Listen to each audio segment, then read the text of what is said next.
தோழர்களே, முப்பெரும் விழா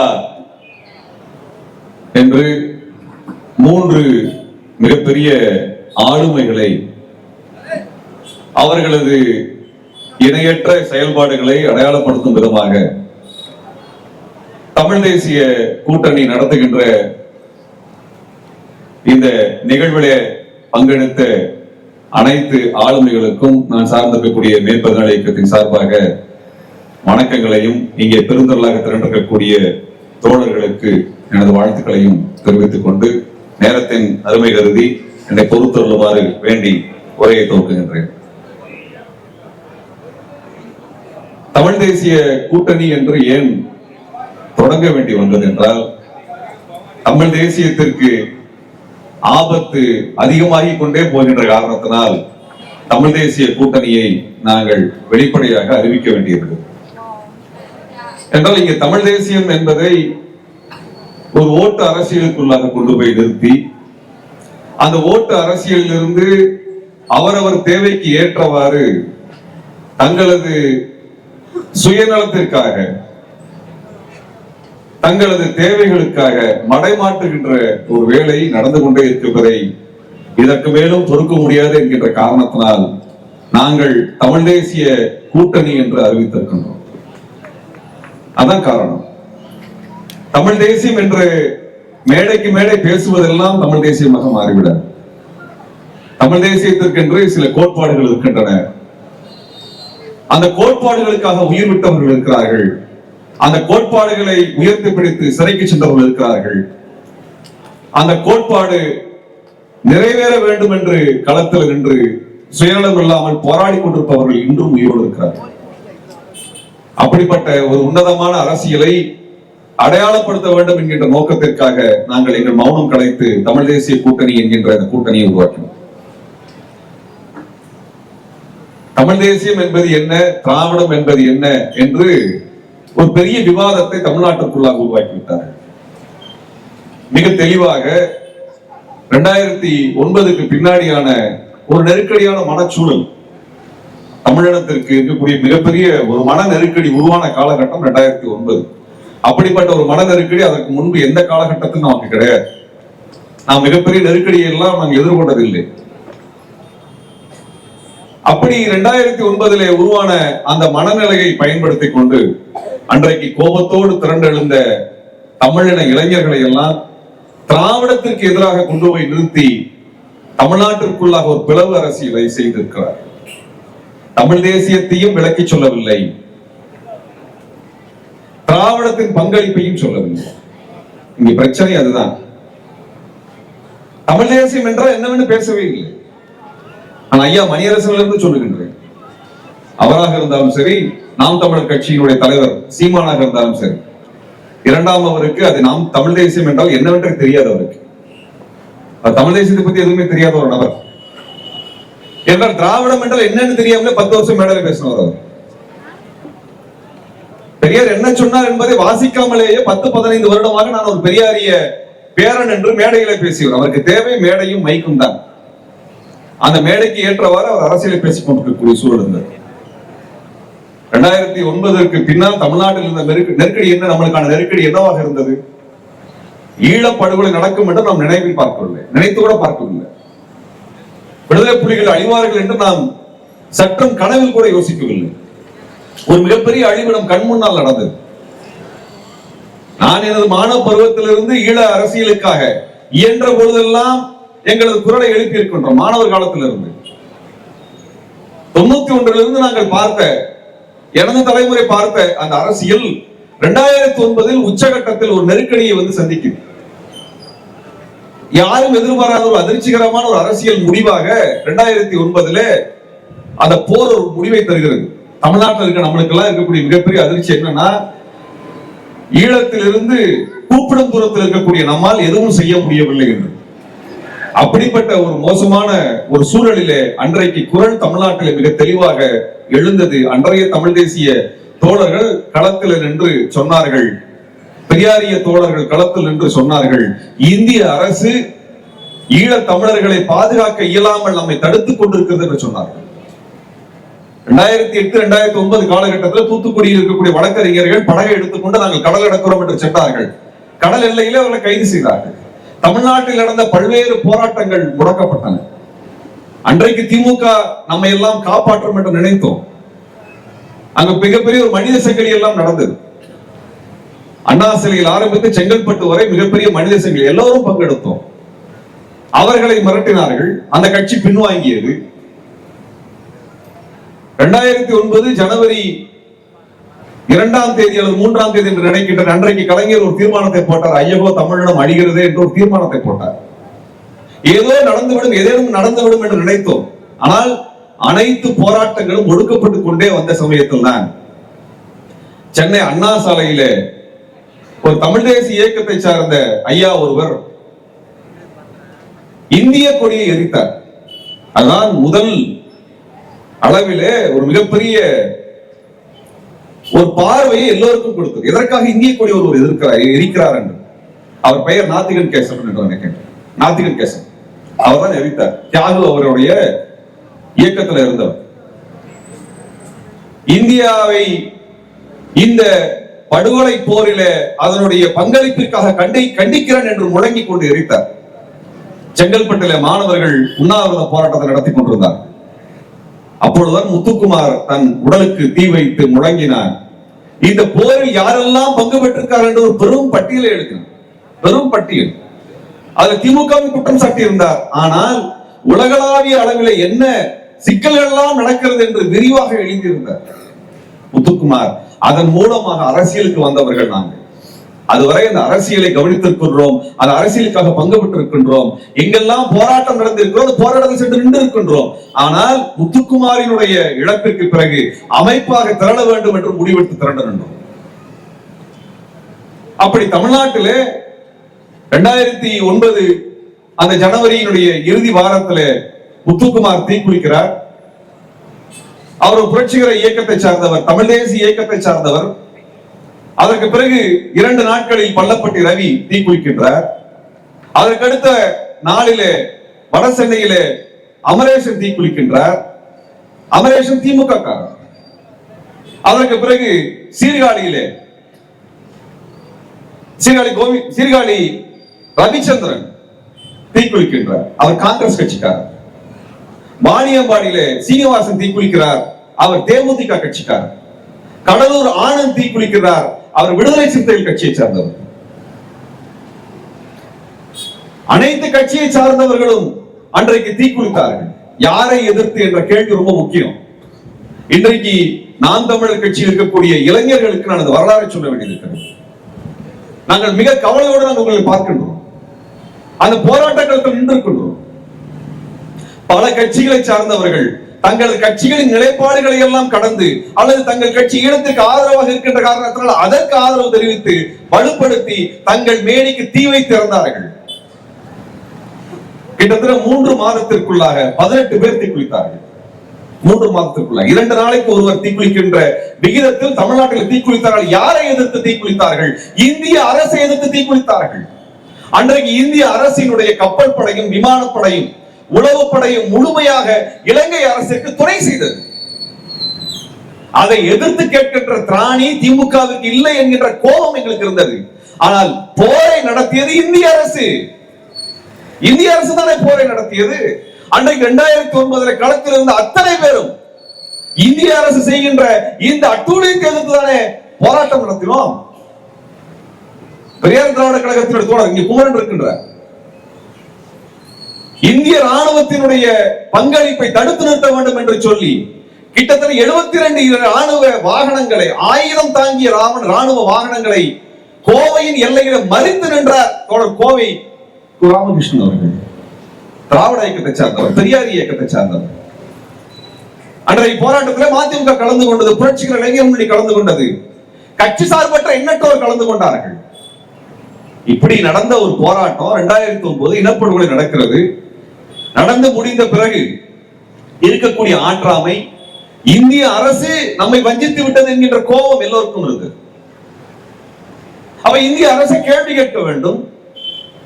இந்திய அரசை இந்த குற்றச்சாட்டிலே குற்றவாளியாக சேர்க்க வேண்டும் என்ற போராட்டம் தமிழ்நாடு முழுக்க நடந்தது. ஆனால் ராணுவத்தை யார் கட்டுப்பாட்டில் வைத்திருக்கிறார்கள்?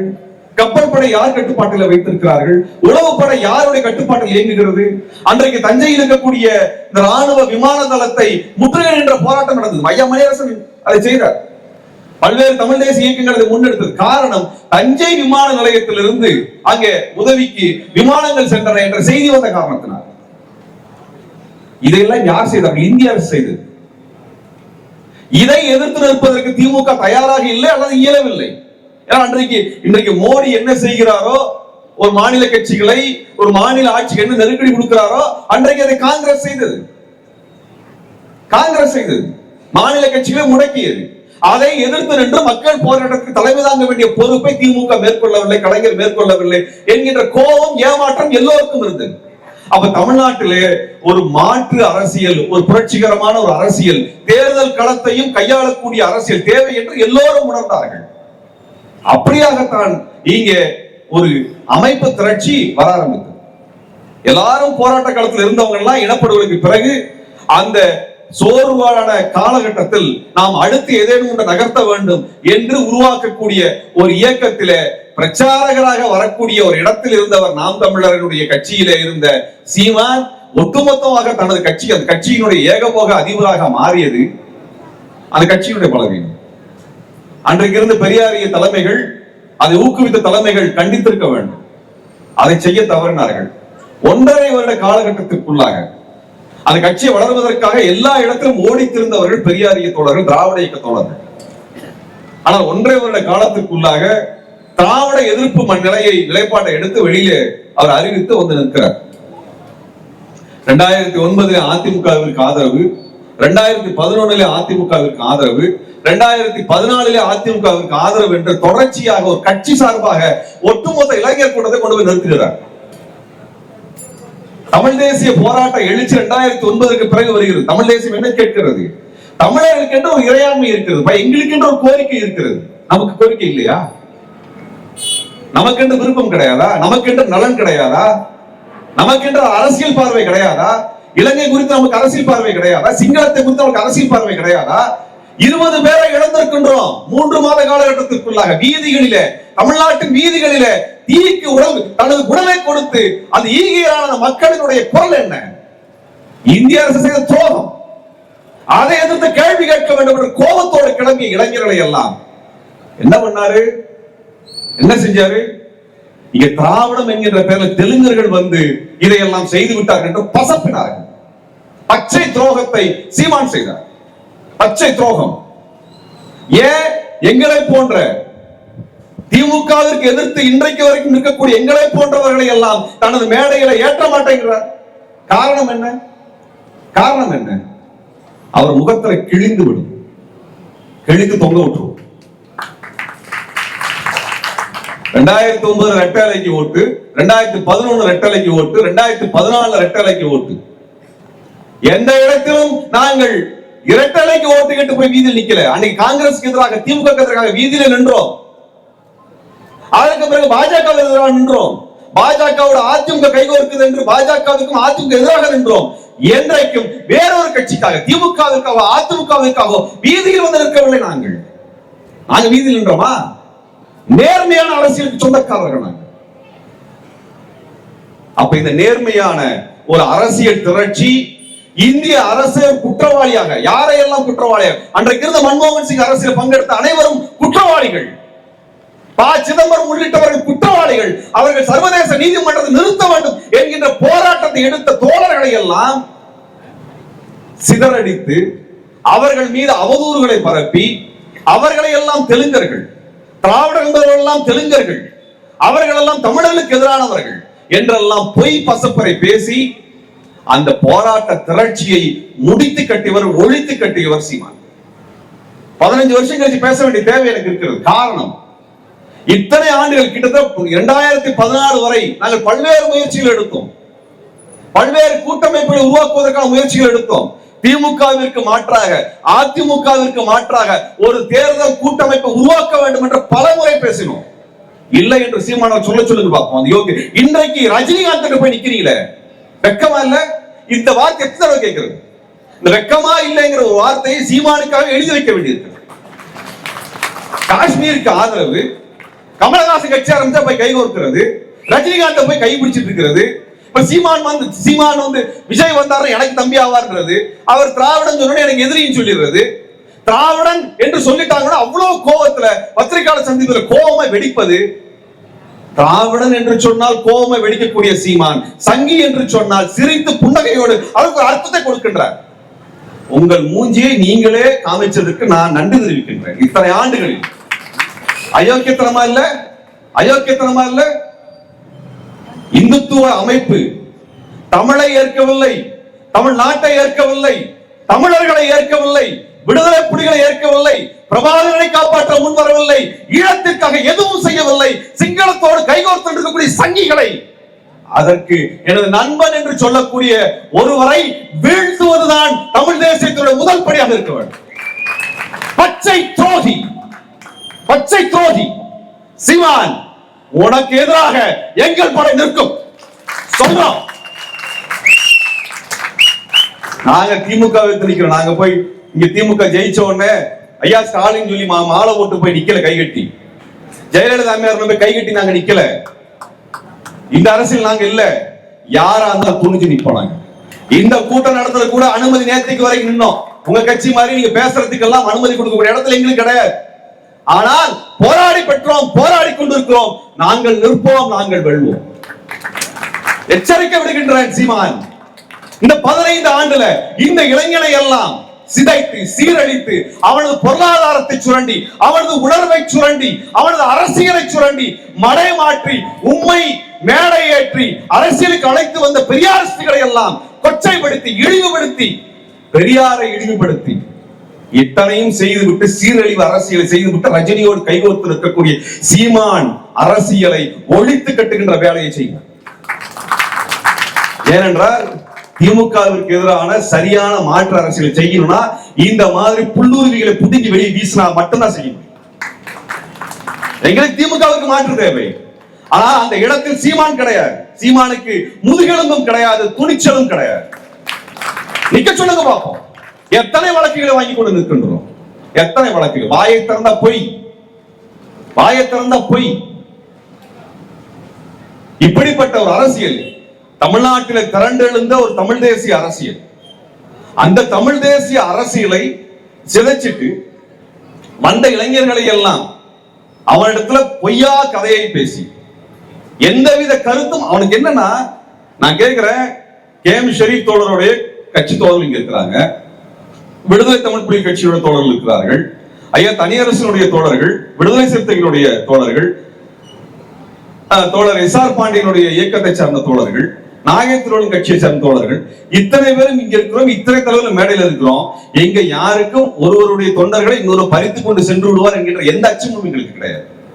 ஆனால் சீமானுக்கு உண்டு, சீமானுக்கு உண்டு. வேற எந்த கட்சி தலைவரையும் தனது மேடையில் ஏற்றுவதற்கான துணிச்சல் கிடையாது.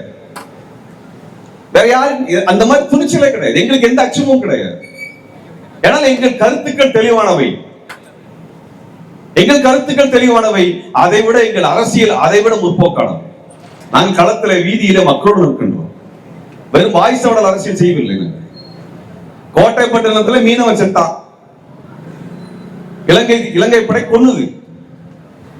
உங்க ஊர்ல எவ்வளவு தூரம்? அது 50-60 கிலோமீட்டர்.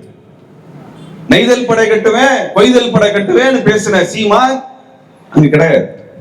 3 நாட்கள் நானும் தோழர் குழந்தை அரசன் அவர்களும் கோட்டைப்பட்டத்தில் நின்றோம். நாங்கள் அந்த மீனவர்களோடு நின்றோம். முதல் முறையாக இறந்த கொல்லப்பட்ட மீனவனுடைய புதைத்த உடலை எடுத்து உடல் பிற கூராய்வு செய்வதற்கான போராட்டத்தை நடத்தணுமா இல்லையா? நடத்தி காட்டணுமா இல்லையா? வெறும் நெய்தல் படை சொல்லிட்டா முடிஞ்சதா? எல்லாம் சினிமாவா? எல்லாமே சினிமாவா?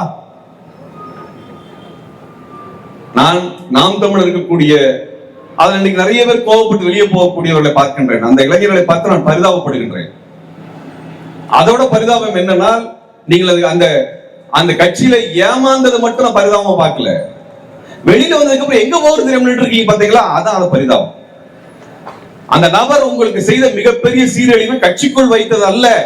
கட்சிக்கு வெளியில் செல்லும் பொழுது உங்களுக்கு திசை தெரியாமல் அனாதரவாக விட்டாரே, அதுதான் அவர் பண்ண மிகப்பெரிய சீரழிவு, மிகப்பெரிய சீரழிவு. கொள்கையை சொல்லி தரவில்லை, கோட்பாட்டை சொல்லி தரவில்லை, வரலாற்றை சொல்லி தரவில்லை, போராட்டத்தை சொல்லி தரவில்லை, துணிவை சொல்லி தரவில்லை. எனக்கு முன்பு பேசிய இளமாறன் நாம் தமிழர் கட்சியில மாநில பொறுப்புல இருந்தவர், இளைஞரணி பொறுப்பாளராக இருந்தவர். அவருடைய மிகப்பெரிய நாம் தமிழருடைய வரலாற்றிலேயே முதல் மிகப்பெரிய மாநாட்டை கோவையில நடத்தி காட்டியவர் இளமாறன். இளமாறன் ஏன் கட்சியிலிருந்து வெளியே வந்தார்? ஏன் வெளியே வந்தார்? பாலச்சந்திரன் படுகொலையான செய்தி வெளியில் வருகிறது, அந்த புகைப்படம் வெளியில் வருகிறது. சேனல் 4ல அந்த புகைப்படம் வெளியில் வந்து எல்லாரும் கொந்தளிக்கின்றோம். நான் நேசித்த தலைவனுடைய பிள்ளையை படுகொலை செய்திருக்கிறார். ஒரு பிஸ்கட்டை கொடுத்து அவன் சாப்பிட்டு இருக்கான், அடுத்த போட்டோவில் அவன் படுகொலையாகி கிடக்கின்றான். ஒரு குழந்தை, 10 வயது குழந்தை படுகொலை செய்யப்பட்டிருக்கின்றான். நம் தேசிய தலைவனுடைய மகன் படுகொலையாகி கிடக்கின்றான். அவன் முகத்தில் எந்த விதமான அச்சமும் இல்லை. சிங்களனுடைய அந்த கோட்டையில் அமர்ந்திருக்கக்கூடிய அந்த குழந்தையுடைய முகத்தில் எந்த அச்சமும் இல்லை. ஏன்? அவன் பிரபாகரன் மகன், விடுதலை புலிகளோடு வளர்ந்தவன். சுட்டு கொலை செய்யப்பட்டு அந்த புகைப்படத்தை பார்த்து பதறி போய் தமிழ்நாடு முழுவதும் போராட்டம் தீவிரமடைகிறது. அதில் கொந்தளித்து போய் இளமாறனும் அவர் நண்பர்களும் மத்திய அரசுடைய அலுவலகத்தை முற்றுகையிட்டு அதை பூட்டி அதை மிகப்பெரும் ஒரு போராட்ட களமாக மாற்றி அவர்கள் சிறைக்கு செல்கிறார்கள். கோவை சிறையில அடைக்கப்படுகிறார்கள். அதற்கு அடைக்கப்படுவதற்கு முன்பாக அவர் பேசும் பொழுது சீமான் சொல்றார், உனக்கே இந்த வேண்டாத வேலை, எதுக்கு இந்த வேலையை செய்கிற கேட்கிறார். நாம் நேசிக்கக்கூடிய தலைவருடைய பிள்ளையை கொண்டுட்டாங்க, எப்படி நம்ம போராடாம இருக்க முடியாது? இப்படியே போராடிட்டு தான் கட்சியை அங்கீகரிக்க மாட்டான், கட்சியை தடை செஞ்சிருவான், போராட்டத்தை நிறுத்து என்று சொன்ன காரணத்தினால் அந்த கட்சியில் வெளிவந்தார். போராட முடியாதவனுக்கு எல்லாம் எதுக்குடா கட்சி? போராட துணிச்சல் எதுக்கு கட்சி? எதுக்கு வச்சிருக்கிற? உனக்கு சினிமா படமும் எடுக்க தெரியல, அரசியலும் தெரியல, வரலாறும் தெரியல, புரட்சி பண்ணவும் தெரியல. கோழைகளுக்கு எதற்கு கட்சி? கோழைகளுக்கு எதற்கு கட்சி? நாங்கள் எல்லாம் உங்களை மாதிரி சீமான மாதிரி மேடையில வசனம் பேசுற ஆட்கள் இல்லை, ஆனா களத்துல நேருக்கு நேராக நின்று மோதக்கூடியவர். ஒரு அடி பின்னால் வைக்க மாட்டோம், ஒரு அடி பின்னால் வைக்க மாட்டோம். எத்தனை போராட்டங்கள் நடத்தியிருக்கணும், போராட்டங்களின் மூலமாக நாம் வளர்ந்தோம். அன்பான தோழர்களே, உங்களுக்கு நான் ஒரு செய்தி சொல்ல விரும்புகின்றேன். நீங்கள் எந்த இயக்கத்தை சார்ந்தவராக இருந்தாலும் சரி, தந்தை பெரியார், அண்ணல் அம்பேத்கர், மேதகு பிரபாகரனை நெஞ்சில் ஏற்றிருக்கக்கூடிய நீங்கள் வீதியில் இறங்கி உங்கள் கட்சிக்கும் உங்கள் இயக்கத்திற்கும் தோழர்களை நீங்கள் வென்றெடுக்கவில்லை என்றால் புல்லுருவிகள் தான் கட்சியை வளர்த்துவார். நீங்கள் அதை செய்யவில்லை என்றால் தமிழ் தேசியத்தை அழிக்கக்கூடியவர்கள், தமிழகத்துக்கு துரோகம் செய்யக்கூடியவர்கள் தான் இந்த மண்ணில தங்கள் கட்சி கொடியை நாட்டுவார். விடுதலை புலிகள் என்று சொன்னால் ஒரு மாபெரும் மரியாதை, ஒரு பெரும் நேசம். அந்த மரியாதையையும் நேசத்தையும் ஏதோ சினிமா பட கதை சொல்ற மாதிரி, சாப்பாட்டு கதை சொல்ற மாதிரி, முனியாண்டி விலாஸ் கதையா சொல்லி சொல்லி கேட்கக்கூடிய இளைஞர்களுக்கெல்லாம் அதை பற்றியான பிம்பம் என்னையா வரும்? ஒண்ணும் இல்ல. 2009க்கு பிறகு கட்சியில போன இளைஞர்களிடத்துல எல்லாம் விடுதலை புலிகளை பற்றி கேட்டால் எந்த விதமான அரசியல் வரலாறும் இருக்க, எந்த விதமான அரசியல் வரவும் தெரியாது. ஏதோ சினிமா அவன் கேட்டதெல்லாம் நான் நல்லா சாப்பிட்டேன், மீன் சோறு போட்டாங்க, கறி சோறு போட்டாங்க, திங்கிறதுக்காக போன ஒரு ஆளு கட்சி நடத்த திங்கிறத பத்தி தான் பேசுவாங்க. போராடுவதற்காக சென்ற KM ஷெரீப் போன்ற தோழர்கள் எல்லாம் அமைதியாக இருக்கிறார்கள், ஏனென்றால் ஒரு போராட்டத்திற்காக வந்தவர்கள். ஆனால் அப்படிப்பட்டவர்களுடைய அரசியல் எல்லாம் முன்னுக்கு வராமல் போய் இப்படிப்பட்ட ஒரு போலியான அரசியல் விடுதலை புலிகளுடைய எல்லா சின்னத்தையும் தன்னோட தான் மாத்திக்கிறது. இன்னைக்கு அது என்ன ஆகுதுன்னா, இணையத்துல பார்த்தோம்னா விடுதலை புலிகளுடைய இயக்கத்தை சார்ந்தவர்கள் அவரது நிகழ்ச்சிக்கு சென்றிருந்தால் விருந்தினர் வரவேற்பதற்காக ஒரு சால்வை போடுவாங்க. அதான் மஞ்சள் கலர்லயும் சிவப்பு கலர்ல இருக்கக்கூடிய அந்த சால்வை, அதையும் காப்பி அடிச்சு அதே மாதிரி இந்த நாம் தமிழர் இந்த மூஞ்சி இந்த பக்கம் தலைவர் படத்தை போட்டு ரெண்டு ஒன்னாயா? ரெண்டு ஒன்னா? கற்பாம்பூச்சி பார்த்தா பயந்து ஓடுற நீயும், துணிந்து நின்று இந்திய படை எதிர்த்து நின்ற பிரபாகரன் ஒன்றா? உன்னை மாதிரியான ஒரு கோழை நபர்கள். நான் ஏன் உரிமையில் பேச வேண்டிய, நான் பேச விரும்பவில்லை, ஆனால் பேச வேண்டிய தேவை என்னவென்றால், இங்கே ஒரு கொச்சையான அரசியல் திரும்ப திரும்ப கட்டி எழுப்பி அதான் தமிழ் தேசம் என்று சொல்லுங்க. அப்படிப்பட்ட ஒரு நபர் மீது எந்த மரியாதையும் கிடையாது, எந்த மரியாதையும் கிடையாது. இன்றைக்கு விடுதலை புலிகள் சின்னம் எல்லாம், அந்த சின்னத்தை எல்லாம் கொள்ளையடித்து அதன் மூலமாக பெரும் பொருளை ஈட்டி அதை வைத்துக் கொண்டு ஒரு அரசியல் நடத்துகிறேன் என்று சொல்லி திராவிடத்திற்கும் பெரியாருக்கும் அண்ணல் அம்பேத்கர் அவர்களுக்கும் எதிரான அரசியலை கட்டமைத்துக் கொண்டிருக்கிற இடத்துல இவர்களின் மீதான எந்த மதிப்பும் தயவுசெய்து வச்சுக்காது, எந்த மதிப்பும் வச்சுக்காது. தமிழ்நாட்டில நமக்கென்று ஒரு மாற்று அரசியல் வேணும், வலிமையான அரசியல் வேண்டும், அதை நாம் செய்தாக வேண்டும். ஆனால் ஒரு பொய்யின் மீது அதை செய்ய முடியாது, ஒரு கோழைத்தனத்தின் மீது அதை செய்ய முடியாது. அப்படிப்பட்ட ஒரு இடத்துல நாம் நமக்கென்று ஒரு மிகப்பெரும் ஒரு பொறுப்பு இருக்கிற தோழர்களே. அந்த பொறுப்பு என்னவென்றால் 1 லட்சம் இந்திய படையை விரட்டி அடித்த மேதக பிரபாகரன் அவருடைய அரசியலை படியுங்கள். அந்த அரசியலை படித்து அதன் மூலமாக அரசியலை கற்றுக்கொள்ளுங்கள். பெரியாரை பற்றி தெரிந்து கொள்ள வேண்டும் என்றால் பெரியார் எழுதிய புத்தகங்கள் இருக்கின்றன, அவரது உரைகள் இருக்கின்றன, அதை கேட்டு தெரிந்து கொள்ளுங்கள்.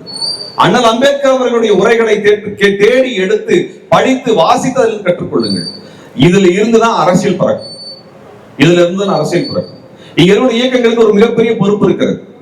தமிழ் தேசிய அரசியலை சீமானிடமிருந்து காக்க வேண்டும், அதுதான் மிக முக்கியமானது.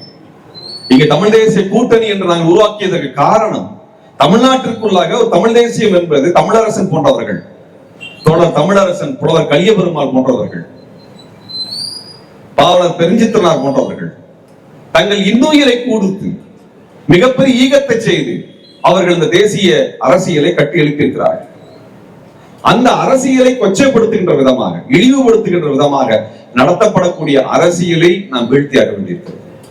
அது இந்த மேடையில சொல்ல வேண்டியது. நாங்க இவ்வளவு காலம் அதை பேசினதில்லை, 15 வருடமா பேசினதில்லை. ஏதாவது ஒரு புள்ளியில அவர்களுக்கு ஒரு மாற்றம் வரும் என்று நினைத்தோம், இல்லை. ஷெரீப் அவர்கள் கூட எத்தனையோ முயற்சி எடுத்தார், அவருடன் நேரடியாக பேசினார், அவர் கூட்டங்களுக்கு சென்றார், விவாதித்தார். அவர் தான் கொண்டு போய் அவர்கிட்ட பழனி பாபாவை அறிமுகப்படுத்துறார். பழனி பாபாவை சீமானுக்கு அறிமுகப்படுத்துகிற தோழர் கே எம் ஷெரீப். அது இன்னைக்கு அவர் மேடையில பேசுறாரு, பழனி பாபாவை என்ன தவிர யாராவது தமிழ்நாட்டில் கொண்டாடுறாங்களா? இது ஆச்சரியப்படுறதுக்கு ஒண்ணு இல்லை. செகுவேராவை நான் தமிழ்நாட்டில் கண்டுபிடிச்சு கொண்டு வந்து சொன்னவர் நிஜமா தாங்க, நான் பொய் சொல்ல. 2010 பாத்தீங்கன்னா சொன்னார், செகுவேராவை தமிழ்நாட்டுக்கு அறிமுகப்படுத்தியவன் நான். நல்லவேளை பிடல் காஸ்ட்ரோட அறிமுகப்படுத்துறது நான் தான் சொல்லாம இருக்கேன். பிடல் காஸ்ட்ரோவுக்கே செகுவேராவை அறிமுகப்படுத்தியவன் நான். ஒரு தனியா அவர் நண்பர்கள் சொன்னான்னு சொல்றாரு. சின்ன பசங்களுக்கு தெரியாது பிடல் காஸ்ட்ரோ யாருன்னு தெரியாது இல்ல.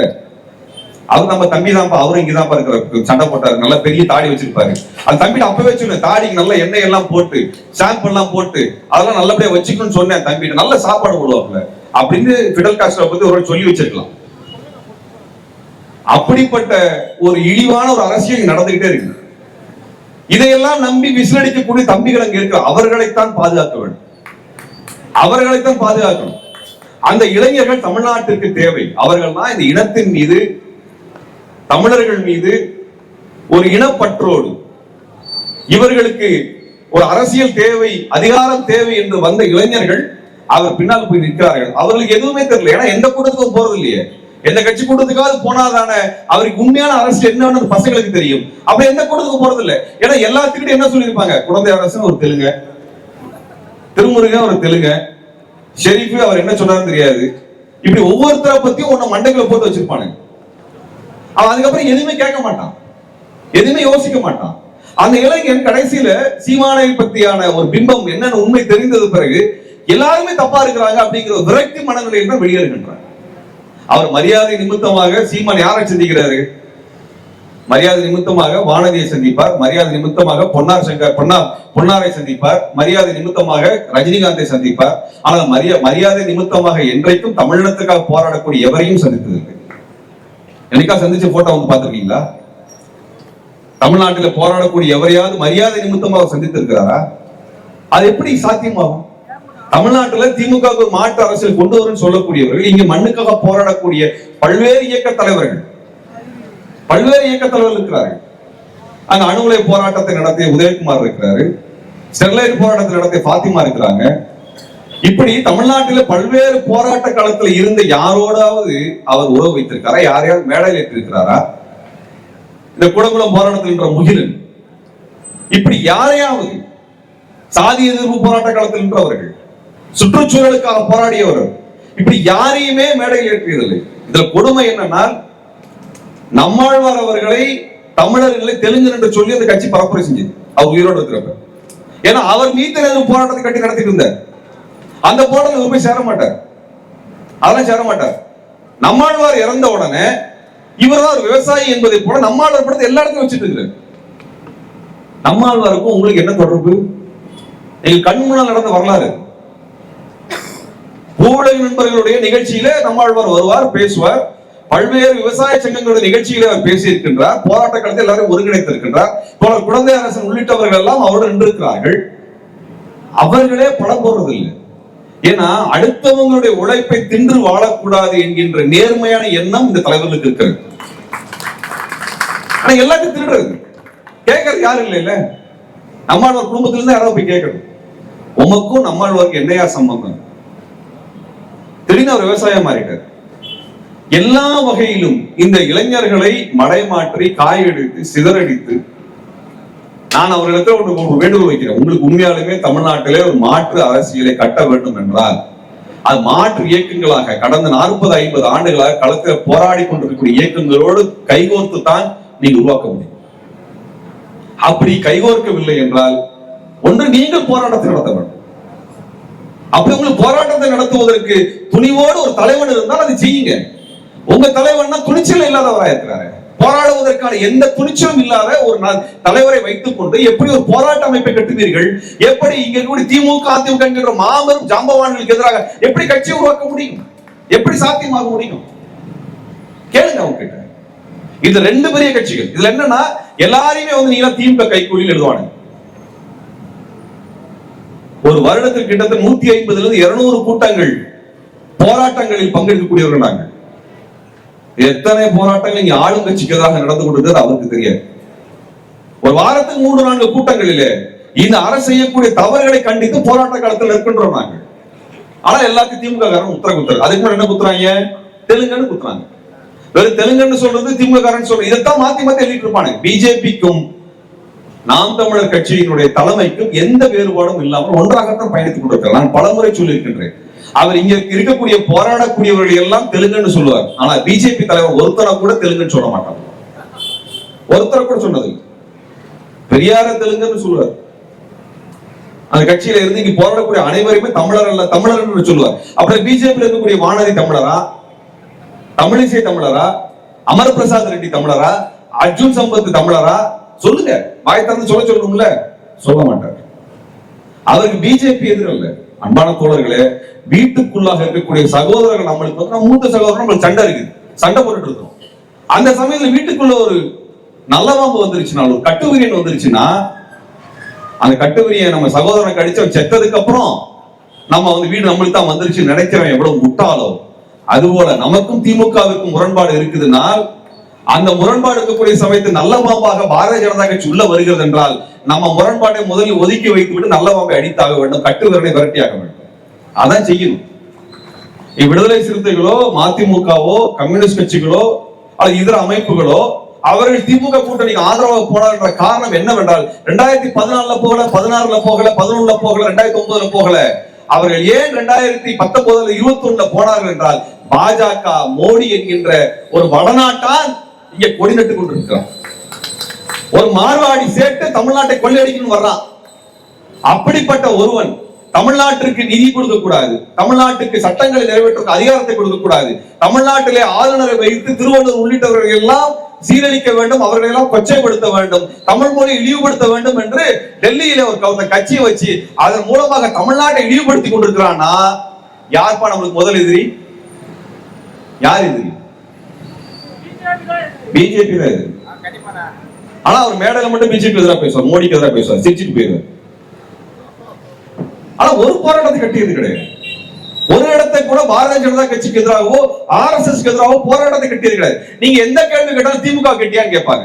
அப்ப திமுக சரியில்லைன்னு சொல்லி தான் ஒன்ன வர சொன்னாங்க. நீ திமுக கை காமிச்சுட்டு திமுகவை விட அதிகமா கொள்ளையடிக்கிறதுக்கு தயாராகிறேன்னா நான் கேட்கிறேன், ஒரு கவுன்சிலர் சீட்டு இல்லாத நீ இவ்வளவு கொள்ளையடிக்கிறேன்னா இத்தனை எம்எல்ஏ வச்சிருக்கிறவங்க ஏன் பண்ண மாட்டாங்க சொல்லு? ஒரு கவுன்சிலர் சீட்டு ஜெயிக்கிறதுக்கு உனக்கு யோக்கியது இல்ல, வக்கு இல்ல. அப்ப தமிழ்நாட்டுல அவர் என்ன செய்யறார் என்றால் திமுக மட்டும் எதிரி என்றால் அதுல என்ன பண்ணுகிறார் என்றால் பாரதிய ஜனதா கட்சி எதிரி அல்ல என்று சொல்லுகிறார், முதன்மை எதிரி அல்ல என்று சொல்லுகிறார். நான் சொல்லுகின்றேன், தமிழ்நாட்டிற்கான ஆபத்து டெல்லியிலிருந்து வந்திருக்கக்கூடிய பாரதிய ஜனதா கட்சியும் அதோடு கொள்கையோடு பெரிய முரண்பாடுகளை கொண்டிருக்கிறார் காங்கிரஸ் கட்சி தான், வேற ஒண்ணும் கிடையாது. டெல்லியிலிருந்து வந்தவன் தான் பிரச்சனை, நம்மளுக்கு அவன் தான் முதல் பிரச்சனை.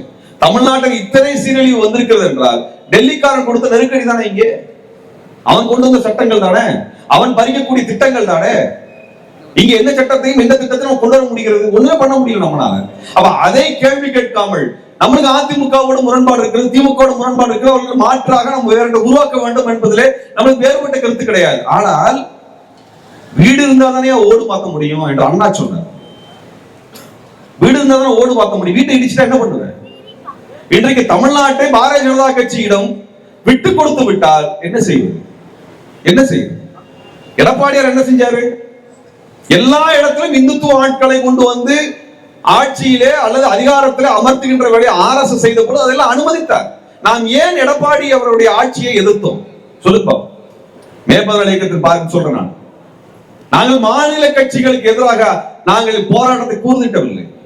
மாநில கட்சிகள் 1000 குறை இருக்குதுங்க, 1000 குறை இருக்கு. ஆனால் மாநில கட்சிகளினுடைய அதிகாரம் ஒரு எல்லைக்குள் தான் இருக்கு. மாநில கட்சியினுடைய ஊழலை கையாள முடியும், எதிர்கொள்ள முடியும். மாநில கட்சியோடு நீங்கள் உரையாட முடியும், கேள்வி கேட்க முடியும், அவனை எதிர்த்து போராட முடியும். ஆனால் டெல்லியில் இருக்கிறான அதிகாரம், அது யார் கேள்வி கேட்கிறது? யார் கேள்வி கேட்கிறது? இங்க எம்ஜிஆர் நகர்ல இந்த 3 பெரிய ஆளுமைகளுக்கு கூட்டம் நடத்தக்கூடாது என்று ஒரு மாநில கட்சி சொல்லுமோ, டெல்லிக்காரன் சொல்லுவாங்க. யார் சொல்லுவா? யார் சொல்லுவா? இந்த புரிதல் கூட இல்லை என்றால் எப்படி அரசியல் அளிக்க முடியும்? இங்க திருவள்ளுவர் சிலைக்கு கொச்சையாக காவி உடை போடுவது, திருக்குறளை சனாதனத்துவம் என்று சொல்லுவது, இந்தி மொழியை திணிப்பது, நமக்கான வரி வருவாயை நிறுத்தி வைப்பது, இத்தனையும் செய்யக்கூடியது யாரு? அவன் தானே நம்மளுக்கான எதிரியாக இருக்க முடியும். அதை எதிர்த்து போராடவில்லை என்று அதிமுக திமுக குறை சொல்லலாமே ஒழிய, அதிமுக திமுக மட்டும்தான் முதன்மை எதிரி என்று சொன்னோம் என்றால் பாரதிய ஜனதா கட்சியில் இணக்கமாக இருக்கிறோம் என்றுதான் அர்த்தம். இங்க முதன்மை எதிரியாக இருக்கக்கூடிய அந்த இந்துத்துவத்தை எதிரியாக, சாதிய இந்துத்துவத்தை எதிரியாக, சனாதன இந்துத்துவத்தை எதிரியாக முன்னிறுத்தாதவன் தமிழ் தேசியவாதி கிடையாது.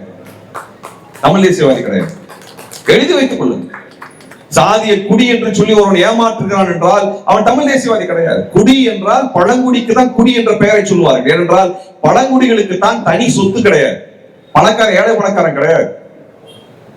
மீனவர்களை பழங்குடி என்று சொல்லுகிறார்கள். காரணம், மீனவனுக்கு கடல் பொதுவானது. கடல்ல ஏக்கர் போட்டு பிரிச்சு வச்சுக்கோ, ஒவ்வொரு மீனவன் தனியாக.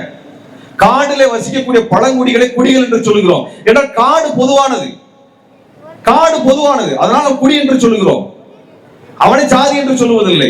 ஆனால் தனி சொத்திலிருந்து ஏற்றத்தாழ்விலிருந்து எல்லாத்தையும் வைத்திருக்கக்கூடிய அந்த கட்டமைப்பை ஜாதி தான் கொண்டு வந்தது. ஜாதி ஒரு பொழுதும் குடியாகாது. குடி என்பது ஜனநாயக பண்பு கொண்டது, ஜாதி என்பது சனாதன பண்பு கொண்டது.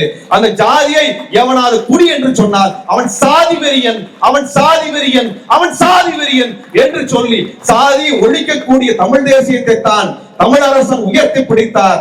அந்த தமிழரசன் சொன்னதுதான் தமிழ் தேசியமே ஒழிய இங்கே வந்திருக்கக்கூடிய சீமான்களும் கோமான்களும் சொல்லுவதெல்லாம் தமிழ் தேசியம் இல்லை என்று அழித்து விட்டு தமிழ் தேசிய கட்டமைப்பை உருவாக்குங்கள் என்று சொல்லி விடைபெறுகிறேன். நன்றி, வணக்கம்.